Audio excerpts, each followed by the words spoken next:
Muy buenos días, chicos. ¿Cómo andan? ¿Todo bien?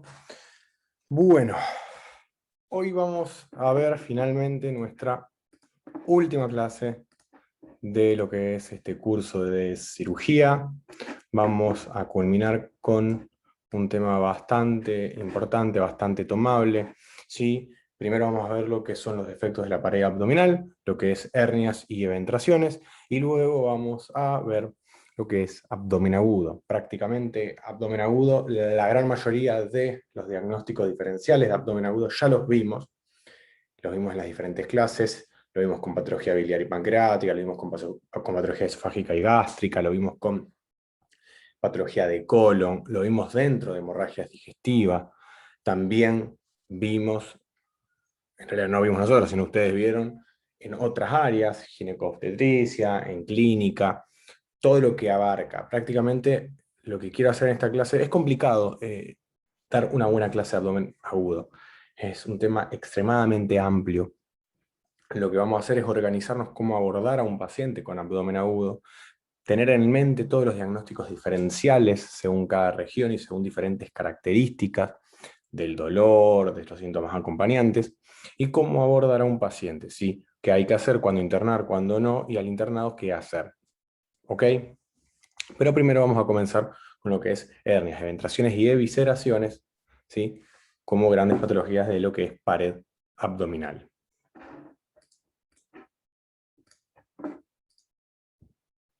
Vamos a comenzar con lo que es hernias, eventraciones y abdomen y evisceraciones. Vamos primero con hernias. Para hernias lo que primero hay que hacer es definirlo bien. Una hernia es toda protrusión, o sea, toda salida, que puede ser ocasional o permanente, ¿sí? De una víscera o un tejido, porque puede ser simplemente tejido adiposo, a través de un orificio, ¿sí? Ese orificio puede ser un defecto, ¿sí?, de la pared abdominal, ¿sí?, pero que está anatómicamente constituido. O sea, si yo abro con el bisturí y luego cierro y hay una protrusión ocasional de una víscera por ese orificio, eso no es una hernia, ¿sí? La hernia es por un orificio, un defecto de la pared anatómica, no hubo una solución de continuidad de la pared abdominal. ¿Me explico? Hay sectores de la pared abdominal, anatómicamente hablando, que tienen cierta debilidad. Y esos son los puntos donde se van a producir las diferentes hernias. Vamos a tener hernias umbilicales, hernias supraumbilicales, epigástricas, hernias inguinales, bien, hernias crurales. Toda hernia va a tener obviamente un orificio herniario que va a estar delimitado por estos límites anatómicos, que en cada caso van a ser particular, y lo que va a protruir, que va a tener un cierto contenido, va a ser una bolsa herniaria, un saco herniario, y dentro un contenido. Puede ser simplemente líquido, puede ser eh, tejido graso, o sea, grasa abdominal, o puede ser una víscera, ¿ok? Puede ser intestino, por ejemplo, delgado. Entonces, toda hernia va a estar constituida por el anillo, por el saco herniario y ese contenido. Las hernias hay diferentes tipos, las más frecuentes por lejos son las hernias inguinales. A su vez, las más frecuentes de todas son las hernias inguinales indirectas del lado derecho. Y a su vez hay diferencias de las más frecuentes y menos frecuentes entre hombres y mujeres. Los hombres son más frecuentes las inguinales indirectas, luego en orden vienen las inguinales directas y luego las crurales. Mientras que para las mujeres, por orden de frecuencia, de más frecuente a menos frecuente, vienen las indirectas, las crurales y luego las directas. O sea, la hernia crural va a ser más frecuente en mujeres. Luego tenemos otras hernias que las vamos a ir viendo, bien, pero dentro de las más frecuentes tenemos los dos tipos de la inguinal y la crural. ¿Cuáles son los factores predisponentes a hernias? Son múltiples, bien. Por un lado, desde antecedentes genéticos, herencia, o sea, padre, madre, abuelo, que tuvo hernias, más frecuente que uno tenga hernias. La edad es importante a tener en cuenta, las indirectas en los niños, lo que vemos en defectos del conducto peritoneo vaginal, tema que vimos con urología, Nombramos ahí las hernias porque las hernias, ciertos grupos de hernias inguinales entran dentro de la fisiopatología de las alteraciones del conducto peritoneo vaginal, que lo vimos en uro. Así que recordemos ahí ese tema de uro, esa clase de uro. Por otro lado, importante es conocer el sexo, porque nos va a poder pensar en la frecuencia de una u otra hernia, en la localización. Está asociado a una dieta pobre en proteínas, en relación a la constitución de los músculos esqueléticos de la pared abdominal. Más frecuente hernias asociado a tabaquismo, a obesidad, y dentro de obesidad va a haber un montón de otras patologías que son factores de riesgo para hernias, que tienen la misma fisiopatología, como es el EPOC, como es la dificultad para la micción, como es la constipación, como es la citis, como son los trabajos forzados con un gran uso de los músculos abdominales. Todas estas patologías o hábitos, digamos, la constipación, la obesidad, el paciente EPOC, la dificultad de la micción, los prolapsos, la citis, los trabajos forzados, todos, o tumores, digamos, que aumenten la presión intraabdominal, todo esto hacen justamente eso, un aumento de la presión intraabdominal. Ese aumento de la presión intraabdominal va generando que en estos sectores de debilidad de la pared se generen sectores más débiles de lo que ya son anatómicamente. Bien. Cuando tenemos una hernia, siempre tenemos que analizar y pensar que tenemos que definirla. ¿Qué característica tiene? Por un lado vamos a, mediante la clínica, ¿sí?, caracterizar rápidamente esa hernia, con palpación. Bien. Primero, obviamente la hernia va a ser una solución, va a protruir y va a haber un saco y va a haber una protrusión, ¿ok? Entonces uno cuando lo palpa, tiene que darse cuenta si uno puede reducir o no esa hernia, ¿sí?, con presión, ¿sí?, generando presión, volver a meter el saco herniario con su contenido por los límites de ese orificio herniario. Si uno lo puede lograr, hablamos que estamos ante una hernia reductible. Ahora ahí puede ocurrir dos cosas: que persista ahí adentro, metida como se hizo, o sea, que se pudo reducir y que se mantenga reducida, o no, que me vuelva. Ahí es cuando hablamos de una hernia reductible, si es coercible o incoercible. Coercible es que una vez reducida su contenido, se mantiene ahí adentro, o sea, se mantiene reducida. La coercibilidad es sinónimo del mantenimiento de esa reducción que se hizo del contenido herniario. Ahora, si luego de haber reducido la hernia, el contenido vuelve, o sea, el contenido vuelve y se genera de vuelta el saco herniario, ahí estamos hablando que estamos ante una hernia que fue reductible, pero es incoercible, o sea, vuelve a exteriorizar ese contenido a pesar de la maniobra de reducción que se hizo. Lo otro que puede ocurrir es que directamente desde un inicio es imposible reducir el contenido herniario. Por ende, ahí estamos hablando de una hernia irreductible.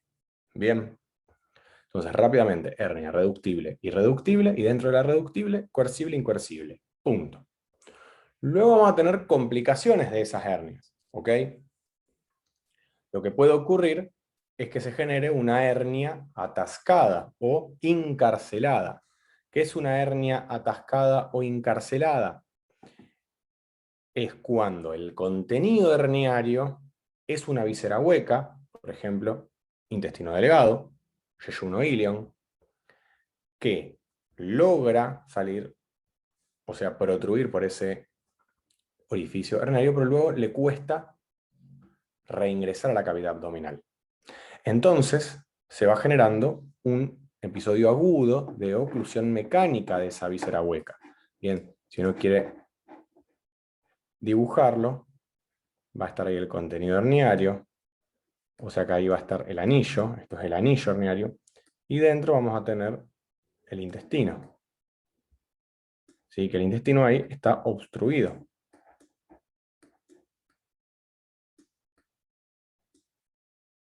Bien, Entonces, esta obstrucción, que es mecánica, va generando un híleo mecánico.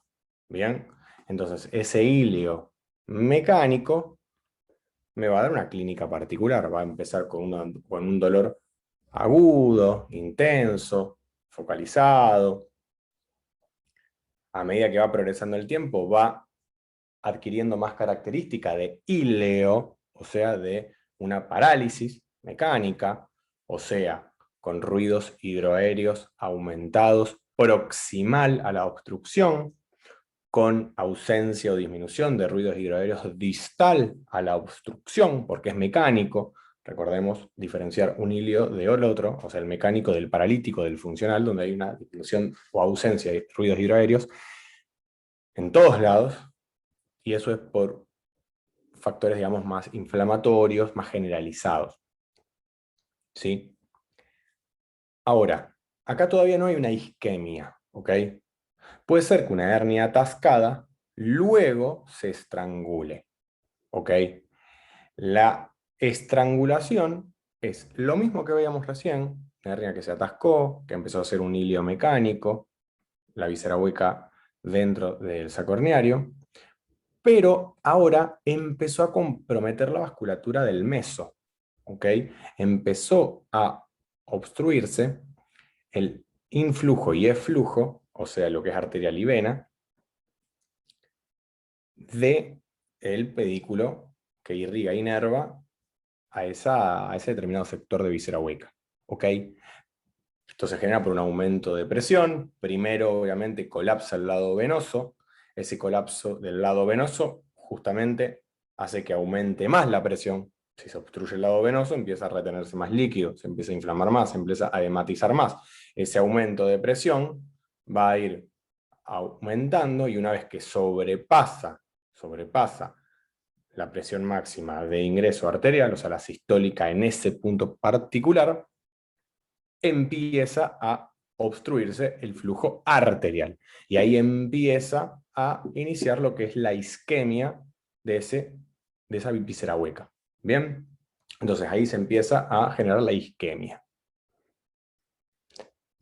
Y ahí hablamos puntualmente de estrangulada. Cuando empieza la isquemia, empieza a cambiar el dolor. Ya deja de ser capaz un dolor cólico como eras antes, ahora empieza a ser un dolor de tipo isquémico.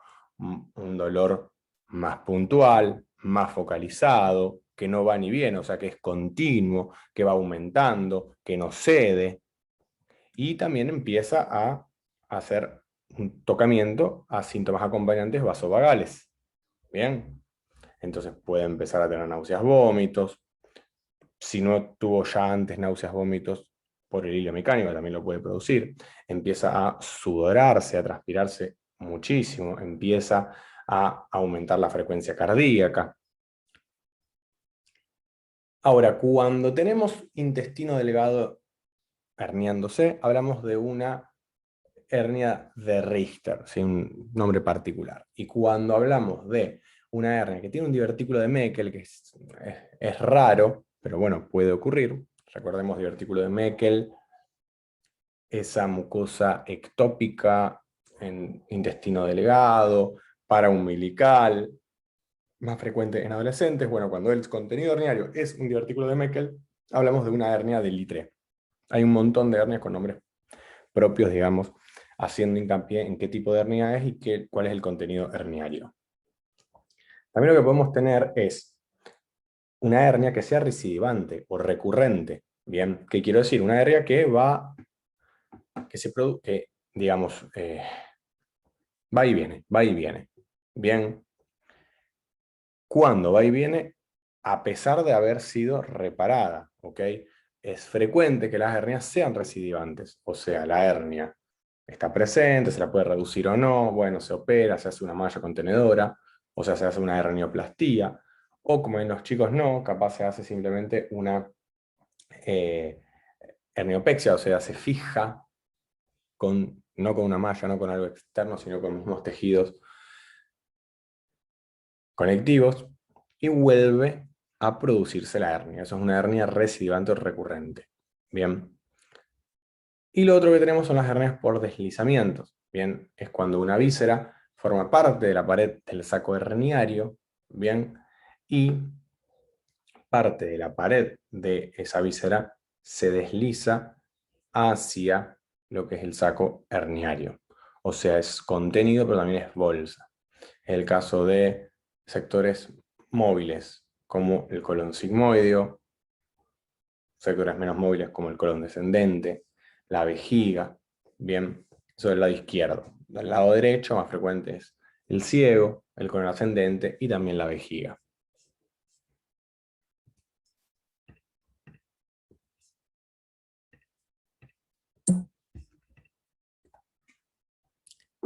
Prácticamente la gran mayoría de las hernias las vamos a tener acá agrupadas. Un primer grupo, inguinocrurales, donde colocamos a las inguinales directas, indirectas y crurales. Luego tenemos las umbilicales, luego tenemos las epigástricas, y luego tenemos el resto de las hernias que son más raras, que tenemos las hernias de Spiegel, las lumbares, las obturatrices, las perineales, las isquiáticas, las internas. Eso en relación a su localización. Fíjense que por lejos, lo más frecuente, hablamos de hernias inguinocrurales. Luego podemos hablar de las hernias en relación a su contenido. Bien, si el contenido es intestino delgado, junoilion, hablamos de un enterocele. Cele en latín es bolsa. Enterocele habla de justamente que el contenido dentro de esa bolsa es intestino. Un enterocele parcial cuando solamente está la porción antimesentérica, o sea, de tipo Richter. Un colocele, cuando estamos hablando que el contenido es intestino grueso, colon. Un epiplocele, cuando el contenido es epiplón. La gran mayoría de las veces epiplón mayor. Ahora, las que más se complican son las hernias crurales. Esas son las más frecuentemente complicadas. Bien, las inguinales también se pueden complicar. Las umbilicales y epigástricas como posibilidad de complicar puede ser, pero son muy, muy, muy, muy raras. Si las más frecuentes son las crurales. Eso tiene una alta relación con el diámetro del orificio herniario. Si tengo un orificio herniario que es más pequeño, como en el caso de las crurales, hay más posibilidad que por un aumento de presión salga, pero luego cuando vuelva le cueste, y ahí se complica. ¿Sí? Se encarcela, se estrangula. Ahora, orificios herniarios que son más grandes, tiene mayor posibilidad que salga, digamos, sí, pero luego que se pueda reducir, o sea que pueda volver. Así que las complicaciones de las hernias prácticamente son las que vimos antes, o que se atasque o que se estrangule. Bien, las que se atascan, fíjense que más frecuentes son las hernias inguinales, hernias inguinales, luego las crurales. La clínica es muy típica, ¿sí? Cuando palpen una hernia que no está atascada, van a ver que es blanda, depresible. Bien, ahora una hernia atascada es bien, bien, una masa tensa, ¿sí? Que no se la puede reducir, que está bien dura. Es, por un lado, el intestino, más el contenido, caca, más toda la inflamación. Eso es una masa muy densa, porque a veces parece un tumor.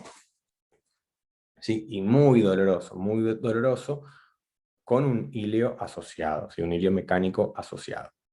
La estrangulada va a tener un cuadro similar, nada más que va a ser una masa mucho más dura, más complicada de reducir, si ya era irreducible la atascada, que va a tener cambios en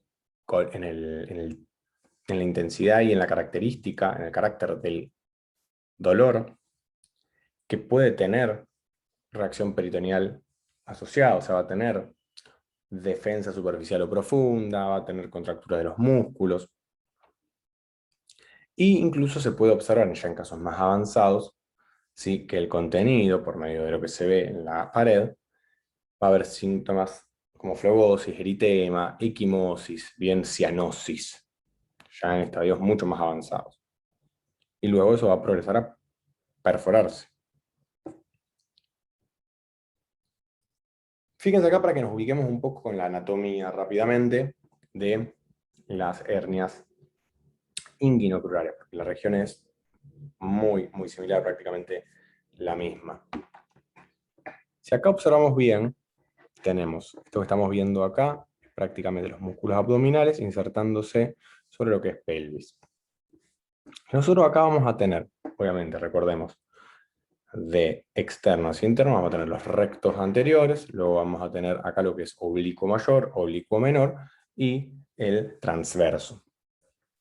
El oblicuo externo, el más superficial de los laterales, viene a buscar estas insertaciones. Miren, estas son las fibras del oblicuo externo. Va a haber un pilar medial que va a ir hacia el contralateral, o sea, el pubis contralateral. ¿Sí? Hacia la espina púbica contralateral. Y el pilar, no medial, sino el lateral, va a ir a la espina ilíaca homolateral. Bien. Esto acá va a generar que este pilar medial se cruce de lado y esto que vemos acá es el pilar medial de este lado. Eso es lo que hablamos de ligamento reflejo. Bien. Ahora fíjense que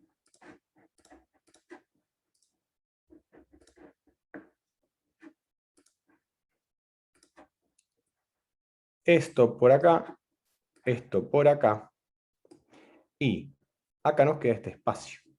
Este espacio por debajo se completa con el ligamento reflejo o el pilar medial contralateral, y por encima, que vemos acá, esto son fibras intercrurales, digamos, entre los músculos de pared abdominal lateral. Bien, oblicuo mayor, oblicuo menor. Esto genera que acá se genere una zona de debilidad, porque no voy a tener gran cantidad de músculos, sino más que todo tejido conectivo, que es lo que vamos a ver acá. Fíjense, este es el pilar lateral, pilar medial, y lo que vemos acá, esto, es el pilar medial del otro lado, el ligamento reflejo. Bien, ahí van las fibras, como contaba, estas son las fibras crurales. Ahí lo que nos queda es justamente el anillo inguinal superficial. Bien, recordemos que el conducto inguinal,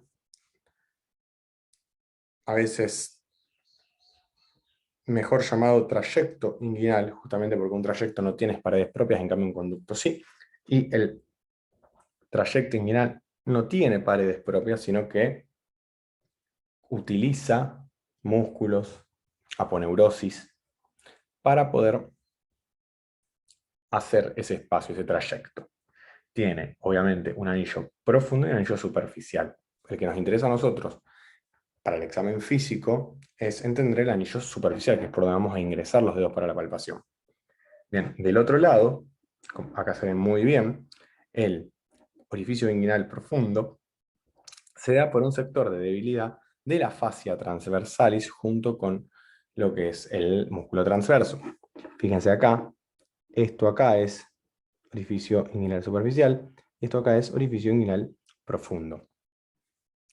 ¿Qué es lo que ocurre? Ahí tenemos justamente una imaginación de peritoneo, que es lo que genera el trayecto, y ahí su contenido, en la mujer ligamento redondo, para buscar la cara posterior de pubis, en el hombre, vía espermática, o sea, con conducto espermático, con arterias y venas espermáticas, con arterias y venas testiculares,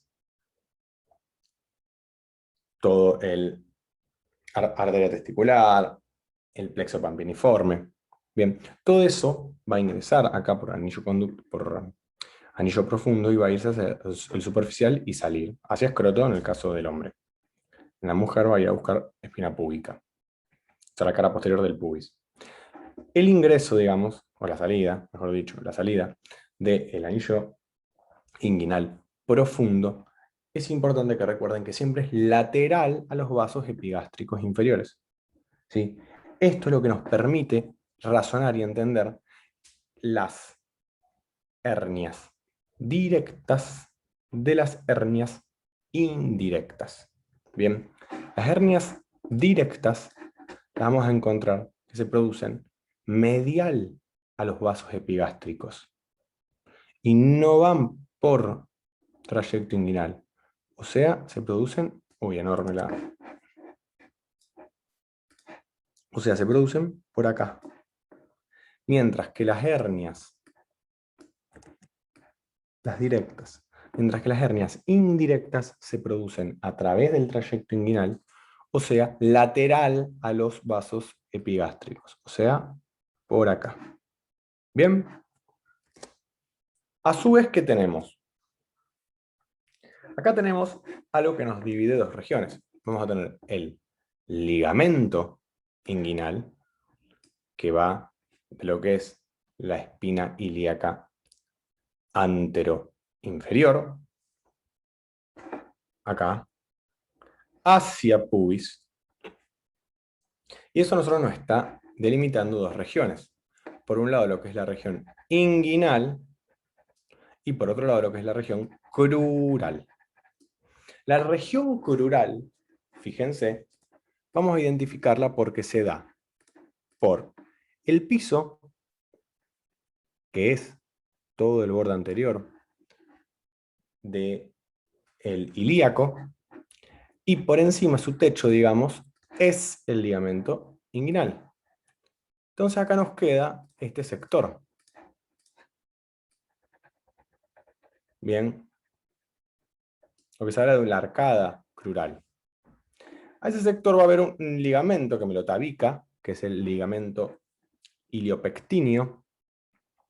El ligamento iliopectíneo es porque digamos, son fibras pertenecientes al ligamento inguinal que segmentan en dos sectores buscando el arco iliopectíneo, que es una pequeña, digamos, tuberosidad sobre el borde del ilíaco, dividiéndome así lo que es una región vascular, o una lacuna vasculae en latín, la laguna vascular, y una laguna musculare, ¿sí? Una laguna muscular. ¿Por qué? Porque acá pasa parte de lo que es el psoas ilíaco, la parte ilíaca del psoas. La otra está sobre lo que es cara cóncava interna del ilíaco, de la aleta ilíaca. Y en la zona vascular, justamente, se ubican estas estructuras de acá. Como mi nombre, Iván, se ubica de interno a externo, vena, arteria y nervio. Vena, arteria y nervio. Bien, esto se palpa. Es vena femoral, arteria femoral, que se palpa y se hace el pulso. Se puede hacer incluso un acceso venoso. Y nervio femoral. Medial a la vena ubicamos esto que estamos viendo acá, que son los ganglios inguinales. Bien. Y los ganglios inguinales. Y justamente acá, medial a los ganglios inguinales, o sea, vamos a tener, por ejemplo, nervio, arteria, vena, ganglio, medial a estos, en todo este sector de acá, es donde se produce el sector de debilidad, o sea, aquí, donde por ahí se producen las hernias crurales. O sea que el ligamento inguinal, y ubicarme bien con las espinas ilíacas y con el pubis, y trazar esa línea en la anatomía topográfica, me permite identificar si por encima o por debajo de eso vamos a encontrar una hernia inguinal o una hernia crural.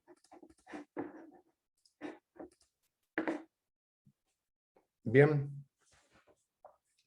Ahora, podemos tener, como les dije, hernias inguinales directas o indirectas. Las indirectas son por lejos más frecuentes, dijimos las más frecuentes de todas son las inguinales indirectas derechas, son más frecuentes, se producen justamente por una dilatación del orificio inguinal profundo, o sea, van a transcurrir por el conducto,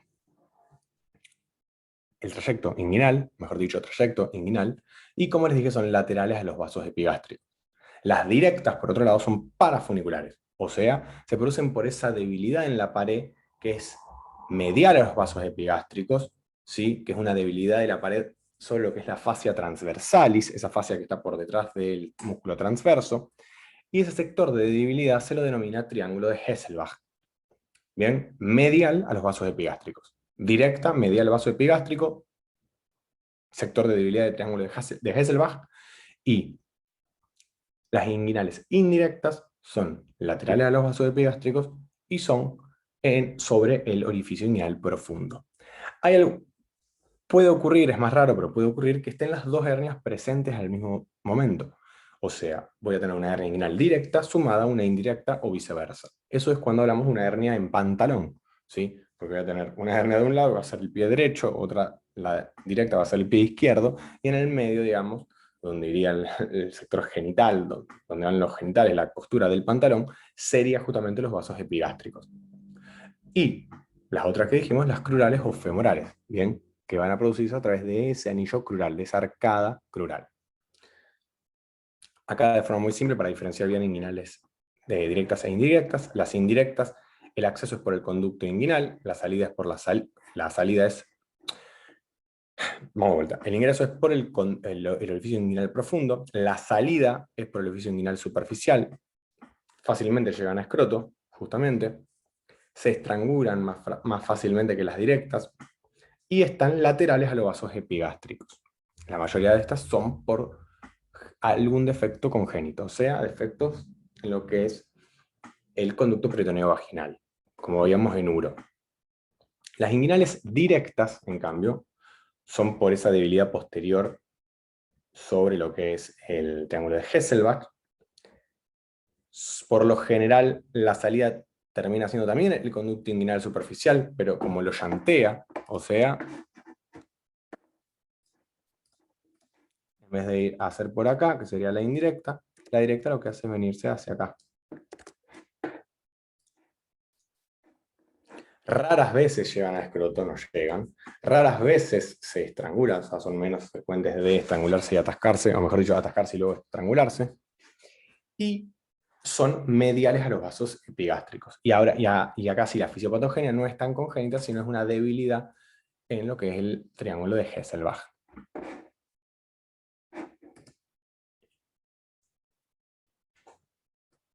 La clínica de las hernias inguinales, ahora vamos a ver solamente las inguinales. Bien, la gran mayoría pueden ser asintomáticas. Cuando son sintomáticas hay no tanto un dolor, sino más un ardor. Si la hernia no duele tanto, sí, excepto que esté estrangulada o atascada, sino que tiene un ardor. ¿Sí? Entonces un ardor referido en la región inguinal, en la ingle, que se asocia con el esfuerzo, que aumenta con el esfuerzo, puede tener antecedentes personales que nos hagan pensar que se desencadena justamente ese dolor o ese ardor ante esfuerzos, o sea, síntomas urinarios, prolapsos, obesidad, tenesmo, todo lo que genera un aumento de la presión intraabdominal.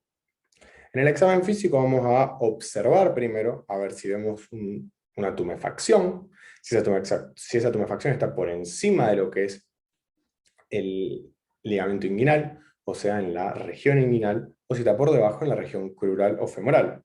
¿Sí? Eso lo vemos según el pliegue inguinal. A su vez vamos a ver que la tumefacción en las inguinales son más alargadas, ¿bien? ¿Sí? Mientras que las inguinales indirectas son más alargadas, mientras que las inguinales directas son más redonditas. También las crurales son más redonditas. Se le pide al paciente que haga una maniobra de Valsalva, o sea, que cierre la glotis y aumente la presión intraabdominal e intratorácica, o sea, que haga como que quiere defecar, hace fuerza, y ahí podemos incluso observar esa tumefacción, que aumenta o no. Luego lo que vamos a hacer es palpar. Para eso necesitamos un ambiente cálido, las manos bien calentitas, a veces se puede colaborar con las manos enjabonadas, más que todo en los pediátricos. ¿Sí? Y se trata de buscar, ¿sí?, esa tumefacción y ver si está tensa o no, si es blanda, depresible, o está tensa y no se puede deprimir, o sea, si está posiblemente atascada o estrangulada o no.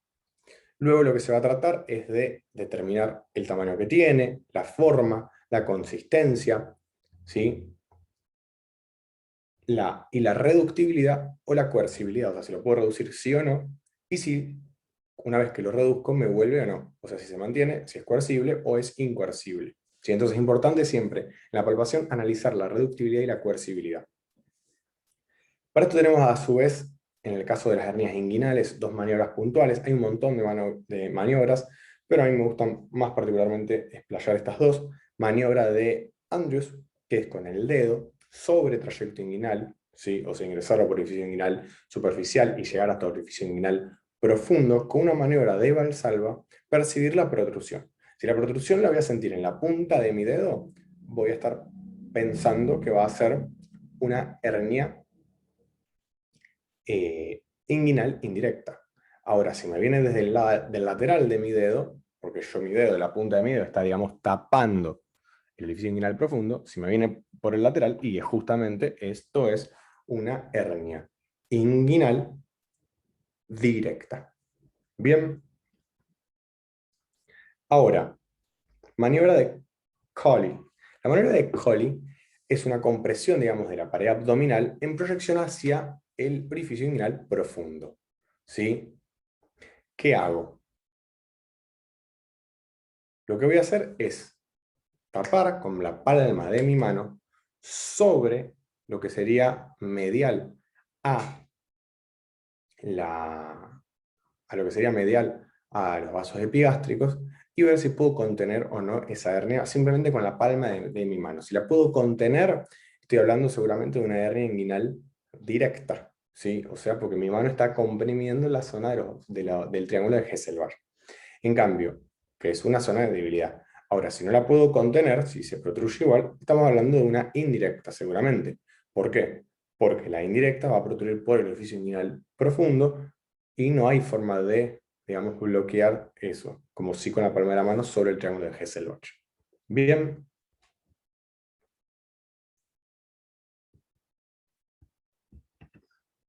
Pasamos ahora a... Ahí. Pasamos ahora a lo que son el diagnóstico. El diagnóstico de la hernia es, por definición, clínico, ¿sí? O sea, no se requiere absolutamente ningún otro examen complementario. Bien. Ahora, si uno le genera dudas, puede realizar una ecografía. Hay que diferenciar que hay ecografías abdominales y ecografías de pared abdominal. ¿Sí? Se utiliza una frecuencia diferente, la profundidad de visión es diferente. Entonces, si uno quiere evaluar un paciente con la sospecha de una hernia, no solo va a tener que pedir ecografía abdominal, sino ecografía abdominal y de pared abdominal. ¿Ok? Una para ver la hernia, otra para ver si hay un contenido o no en la hernia, y ver mejor si está ocurriendo algo más, porque justamente si ya hago la ecografía voy a también pedir a ver si veo algo dentro de lo que es abdomen. Bien. Por lo general, ante la sospecha de una hernia que esté complicada, ¿sí? O sea, que esté o irreductible, o atascada, o estrangulada ya, con una ecografía abdominal y de pared abdominal con Doppler, se puede observar bien, ¿sí? Si está el flujo aumentado o no, si hay una obstrucción del flujo, el contenido. O sea que sería el examen por indicación. Radiografía de tórax ya no se hace, no se ve muy bien. La tomografía si todavía persisten dudas con la ecografía.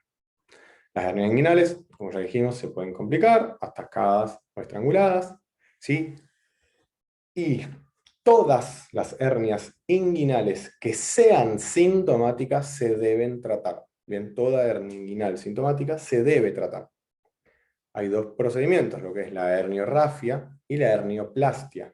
¿Sí? Lo que es la herniorrafia es simplemente una reparación anatómica.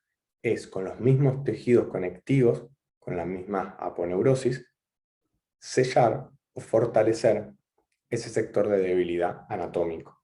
Bien, por lo general eso se hace en las hernias inguinales indirectas, en los pediátricos, cuando la causa justamente es por patología del conducto peritoneo vaginal, que es lo que vimos en las hernias en uro, ¿sí?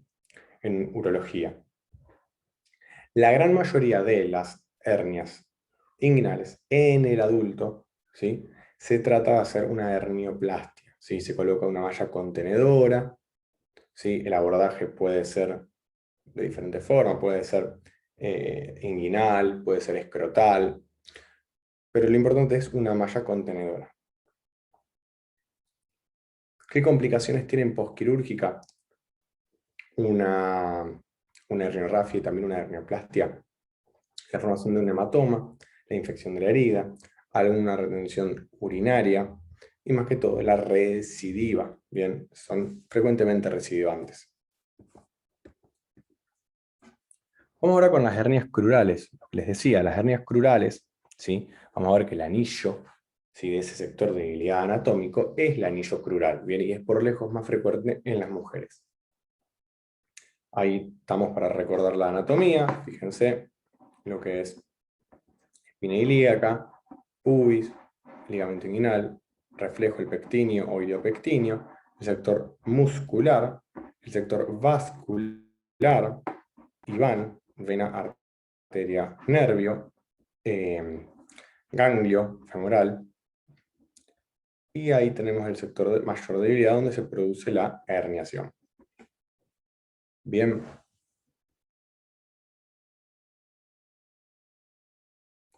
Ahora, ¿qué clínica va a tener las hernias crurales?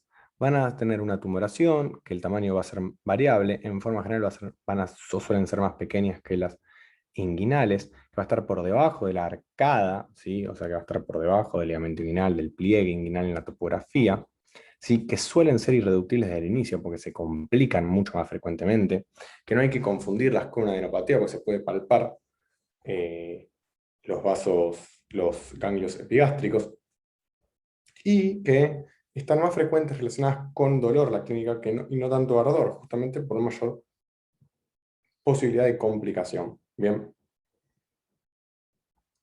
El tratamiento, obviamente, es la reducción del saco urinario y una hernioplastia posterior, que el tratamiento también puede ser un abordaje inguinal o crural o laparoscópico, mientras que el abordaje en las hernias inguinales suelen ser un abordaje inguinal o escrotal o laparoscópico.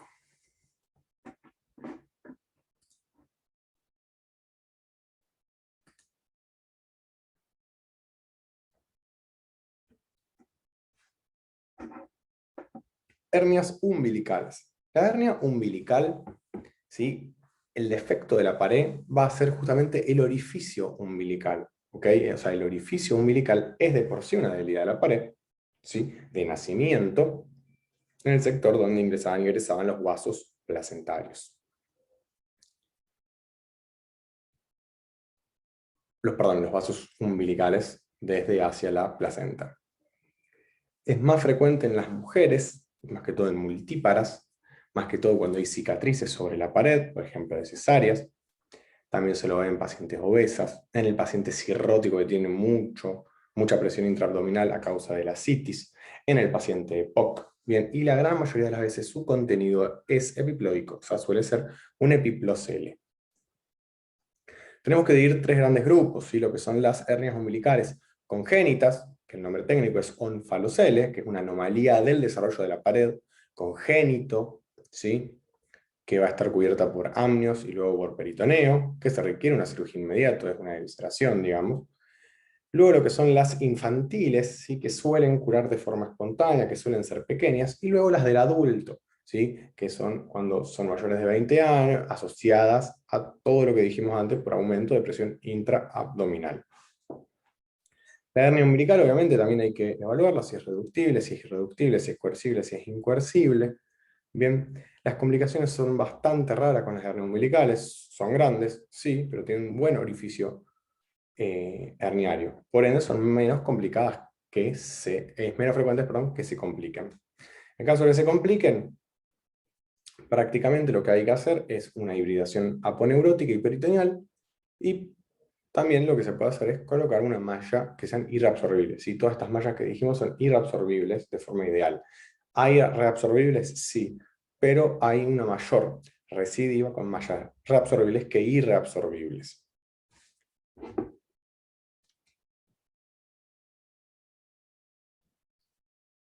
Bien.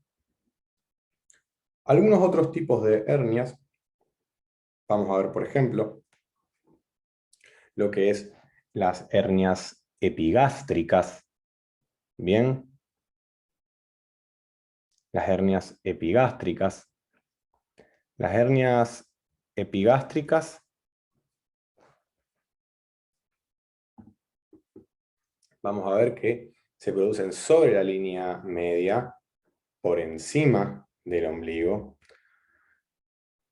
Se producen justamente por el entrecruzamiento de las fibras aponeuróticas, ¿sí? O sea, toda hernia epigástrica por definición es por encima del ombligo. Bien, su contenido por lo general es epiplón o grasa peritoneal, epiplón mayor, son más frecuentes en hombres entre 20 a 30 años.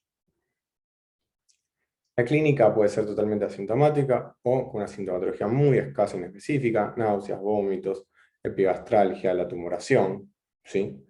La tumoración que se hace bastante frecuente con la maniobra de Valsalva. Es una tumoración palpable, ¿sí? Con sensibilidad a la presión. Y al igual que las umbilicales, son muy, muy, muy raras que se compliquen, ¿sí? Son orificios por lo general grandes, que por lo general el contenido en sí es grasa, ¿sí? Así que no se suelen complicar muy frecuentemente. Se las puede operar, obviamente, ahora sí son asintomáticas, sí son pequeñas y únicamente se hacen presentes o visibles ante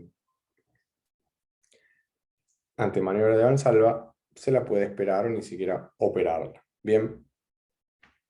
Otro tipo de hernia, todas estas, tanto umbilicales, epigástricas, Spiegel y las demás entran dentro del menor grupo, ¿sí? Pero bueno, las tenemos como tipo de hernias, a tenerlas presentes, además de las más frecuentes, inguinales y crurales. La de Spiegel es tiene una localización anterolateral, ¿bien? Se produce justo en el punto de unión del recto abdominal con lo que es la línea semilunar de Douglas, ¿ok? O sea, los bordes del oblicuo mayor y menor. Vamos a ver que van a ser laterales, a diferencia de las epigástricas y umbilicales que son mediales, y son infraumbilicales, ¿ok? O sea que toda infraumbilical, pero que no sea inguinal o crural, suele ser una hernia de Spiegel, ¿sí? Fíjense, acá vamos a ubicar bien los diferentes sectores de las hernias que vamos diciendo, que fuimos viendo, digo, lo que es hernia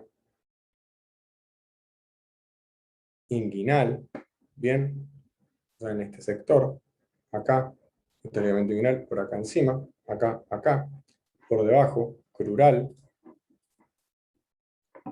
lo que es umbilical, lo que es todo supraumbilical en línea media, o sea, epigástrica, lo que es infraumbilical lateral de Spiegel, en la unión de recto con lo que es la línea semilunar de Douglas, que es justamente el límite del oblicuo, el borde inferior y lateral de oblicuos de la pared abdominal.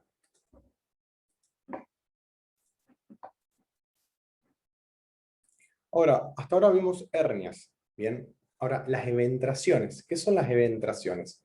La eventración, ¿sí? Es una hernia incisional. Bien, con esas dos palabras rápidamente se lo puede definir de forma simple. Es una hernia incisional, o sea, es una salida de las vísceras abdominales a través de un área débil, o sea, musculoesquelética, pero secundaria a algo, ¿ok? Secundaria a una enfermedad, secundaria a un traumatismo abdominal abierto, secundario a una cirugía lo más frecuente. ¿Bien? O sea, no había una área de debilidad anatómica, sino que se generó esa zona de debilidad. Bien, por una enfermedad, por un traumatismo, por una cirugía. Entonces es una hernia incisional. Como las hernias también vamos a tener que analizar si esa eventración es reductible o es irreductible, si es posquirúrgica o no, si cuando aparecen los primeros 3 meses se habla de posquirúrgica o no posquirúrgica. Y bueno, nada, hay que analizar justamente si es una tumoración blanda, depresible o no, o si es tensa, dolorosa, si presenta algún gorgoteo, ¿sí? O sea, como expresión de contenido intestinal. Y hay que evaluar si, si es reductible, irreductible, coercible, incoercible, y si tiene la posibilidad de estar atascada o estrangulada.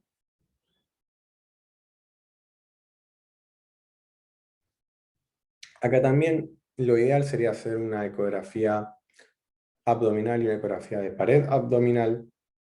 Con una radiografía se puede ver ruidos hidroaéreos ahí, pero no se ve muy bien. La ecografía de abdomen sí sirve, obviamente, si hay una perforación intestinal va a haber neumoperitoneo, pero va a ser un cuadro que va a descompensar al paciente, que va a estar con muchísimo dolor. La clínica de la palpación abdominal también me lo va a dar a entender. Y obviamente, si no queda claro con la ecografía, se puede utilizar una tomografía. El tratamiento para la eventración, ¿sí?, va a ser obviamente una cirugía programada, que se van a utilizar suturas aponeuróticas, o también lo que se puede hacer es una reparación prostética, ¿sí?, ya sea por vía laparoscópica o por vía laparotómica. Entonces, hernia, eventración y ahora evisceración. La evisceración es la salida de las vísceras abdominales, ¿sí?, a través de una dehiscencia de los planos peritoneales y aponeuróticos, ¿sí? O sea, ¿qué ocurre? Que la gran mayoría de las veces, secundario a un procedimiento quirúrgico, se saltan los puntos suturados en peritoneo, en aponeurosis, y lo que ocurre es que no hay un contacto, no hay una solución de la víscera para con el plano cutáneo, ¿sí? O sea, directamente se eviscera, hay una pérdida de salida de las vísceras directo al aire ambiente. Bien, según el grado de evisceración, se puede clasificar en grado 1, 2 y 3. Cuando lo que más se evisceran son los intestinos, por lo general. Entonces, vamos a tener la piel, que se abrió, aponeurosis, músculos que se abrió, peritoneo, que se abrió, y luego tenemos las vísceras. Entonces, cuando la víscera no alcanza el plano cutáneo, hablamos de grado 1.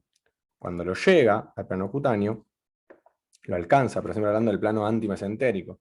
Recuerden que tenemos, por ejemplo, un intestino así, ¿sí? Esto sería el lado antimesentérico, este sería el lado mesentérico, porque acá tiene el mesenterio, que irriga. Bueno, cuando llega, pero el borde alcanza solo el plano mesentérico, hablamos de un grado 2. Y cuando llega el plano mesentérico, el plano cutáneo, o sea que me sobrepasa, hablamos de un grado 3. Sí, obviamente están en orden de más complicado, menos complicado, más complicado. La clínica va a ser, obviamente, la depresión de la herida, el abultamiento de las vísceras que alcanzan el subcutáneo. El signo clásico es que haya una pérdida por la herida de líquido serosanguinoliento, que es lo que se habla de un lavado de carne, es una mezcla de fibrina de la herida, con algo de sangre de la lesión, con contenido con líquido peritoneal, ¿sí?, que hay que ver si no se sobreinfecta, ¿sí?, porque rápidamente puede llegar a chocar al paciente, ¿sí?, a que el paciente esté hemodinámicamente estable, esté hipotenso, que sobreinfecte y lleguemos a un shock séptico.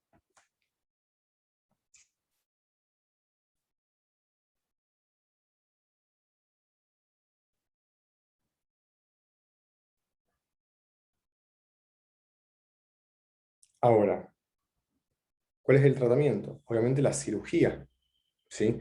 La cirugía es la indicación si es posible, pero ¿qué ocurre? Si el paciente está inestable, como está en la mayoría de las evisceraciones, no se puede entrar a quirófano. Por ende, lo que hay que hacer es contener de forma local eso.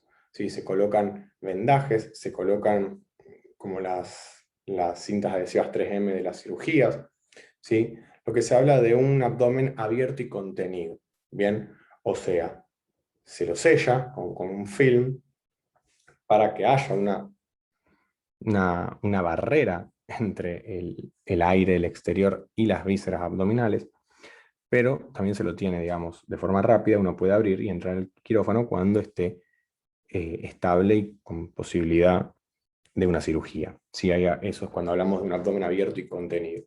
Hay una gran tasa de mortalidad en este cuadro, justamente por la sobreinfección y el mal pronóstico que tienen. Bien, van un segundo que me busco un vaso de agua y ahora comenzamos con lo que es apendicitis y abdomen agudo. Bien.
Bien, ¿por qué apendicitis acá?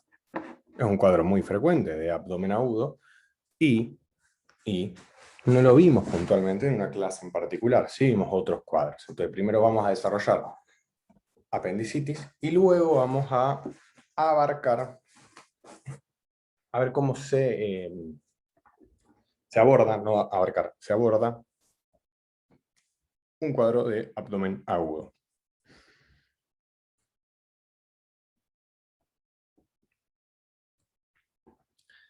La apendicitis como cuadro es, a ver, el apéndice vermiforme, ¿sí? Por la forma de gusano que tiene de vermis. Es un vestigio embrionario, tiene las mismas capas histológicas que el resto del tubo digestivo, tiene una gran cantidad de tejido linfoide asociado a esa mucosa y submucosa.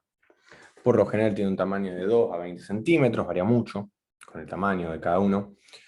El promedio general es de 9 centímetros.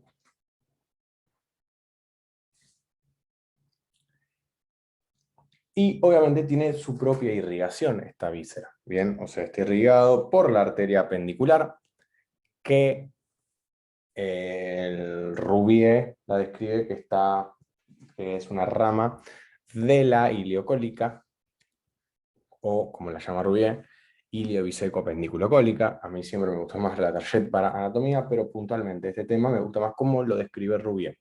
Rouvier habla que la mesentérica superior tiene una única rama terminal, que es la iliobiseco-apendiculocólica, que da justamente todas estas ramas. Da el último ramo ileal, da 2 ramos secales, anteriores y posteriores, da la arteria apendicular y a su vez da la cólica.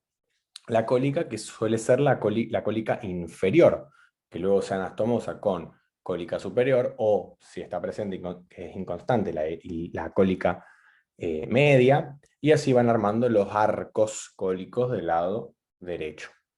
Bien, entonces está inervado por su propia rama, el apéndice.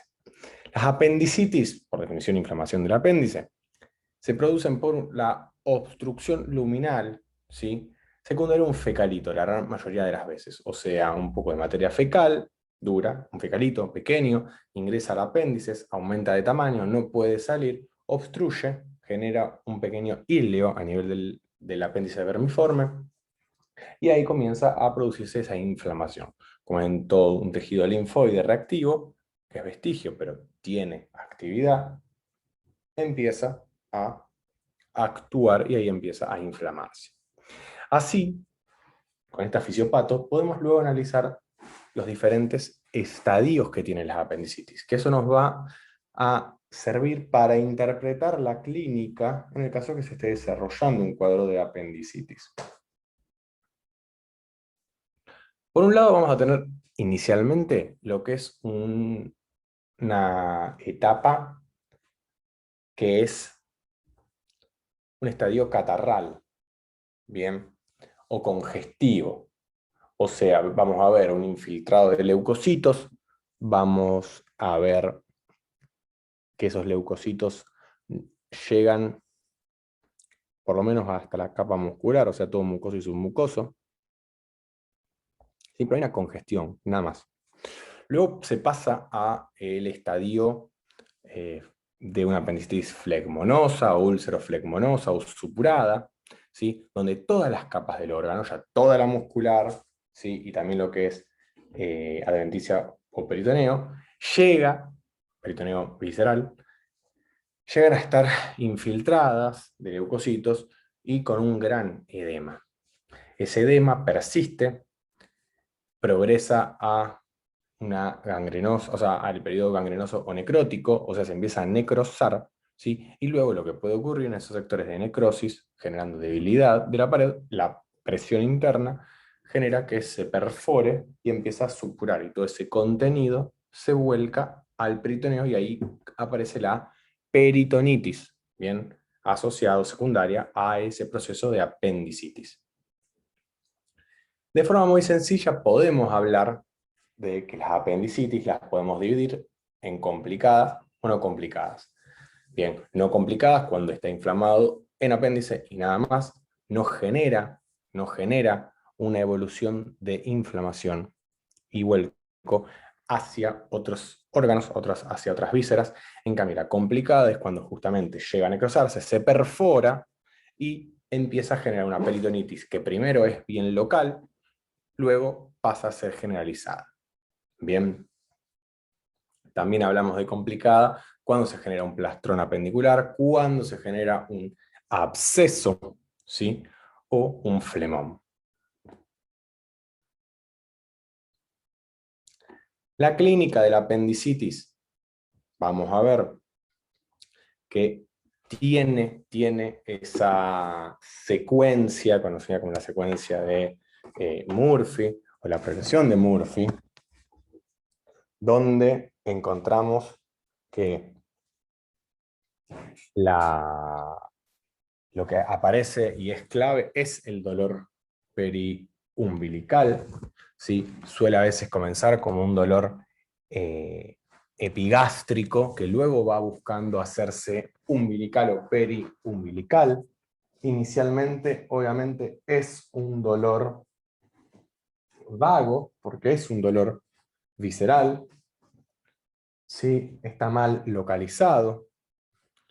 A medida que va avanzando, va empezando a tener otros síntomas asociados, va empezando a generar anorexia en el paciente, o sea, inapetencia, el paciente no come, no tiene ganas de comer, puede comenzar con náuseas, puede agregar también algún que otro vómito, puede empezar con intolerancia a los alimentos, ¿sí? A esa inapetencia.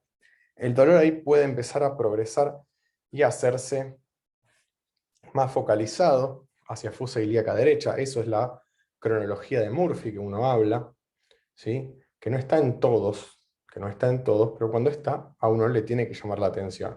Que comience epigástrico, que se haga periumbilical y luego quede localizado en fosa ilíaca derecha. Puede haber dolor en fosa ilíaca derecha, puede haber dolor y a su vez defensa a la palpación superficial, luego profunda.